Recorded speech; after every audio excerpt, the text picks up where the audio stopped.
பொதுவாவே தளபதியினுடைய படம் ரிலீஸ் ஆகும்போது, அத திருவிழா மாரி ரசிகர்கள் வந்து கொண்டாடுவாங்க. அதுவும் ஜனநாயகன்ல கடைசியா வந்து நடந்த விஷயங்கள் எல்லாருமே வந்து தெரியும்.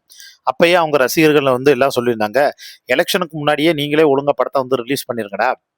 இல்ல நீங்க சென்சார் அப்படி இப்படின்னு வந்து சுத்தி வளைச்சு எல்லாம் வந்து பண்ணீங்க அப்படின்னா, ஆஃப்டர் எலக்ஷனுக்கு அப்புறம் honourable chief minister of Tamil Nadu அப்படின்னு டைட்டில் கார்டு வந்து போட்டு தான் வந்து வரும்" அப்படின்னு சொன்னாங்க.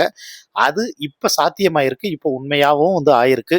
ஜோசப் விஜய் எனும் நான் அப்படின்னு அந்த மனுஷன் வாயிலிருந்து வரக்கூடிய அந்த ஒரு வார்த்தைக்காக ஒட்டுமொத்த தமிழ்நாடு மட்டுமில்ல, இந்தியா மட்டுமில்ல, உலகளவுல இருக்கக்கூடிய தளபதி ஃபேன்ஸ் எல்லாருமே வெறித்தனமா வந்து காத்துக்கிட்டு இருக்காங்க. அந்த ஒரே ஒரு இத வந்து பார்க்கறதுக்காக நாளைக்கு கோடான கோடி கண்கள் முழுக்க முழுக்க முழுக்க நேரு ஸ்டேடியத்துல அந்த தொலைக்காட்சிய தான் வந்து பார்த்தோன்னா ஃபுல்லா வந்து பார்த்துக்கிட்டு இருக்குங்க. இது ஒரு பக்கம் இருக்கக்கூடிய சூழ்நிலையில, விஜயினுடைய மனைவி, பிள்ளைகள் அவங்க இந்த ஃபங்ஷனுக்கு வந்து வருவாங்களா? வரமாட்டாங்களா? அப்படிங்கிற ஒரு மிகப்பெரிய கேள்வி எழுந்திருக்கு. அதையும் தாண்டி சில சுவாரஸ்யமான அப்டேட்டும் நமக்கு வந்து கிடைச்சிருக்குங்க. அது என்னங்கிறத டீட்டெயிலா நீங்க தெரிஞ்சுக்கணும்னா, கீழ இருக்கக்கூடிய ஃபுல் வீடியோ லிங்க கிளிக் பண்ணி கேட்டு தெரிஞ்சுக்கங்க.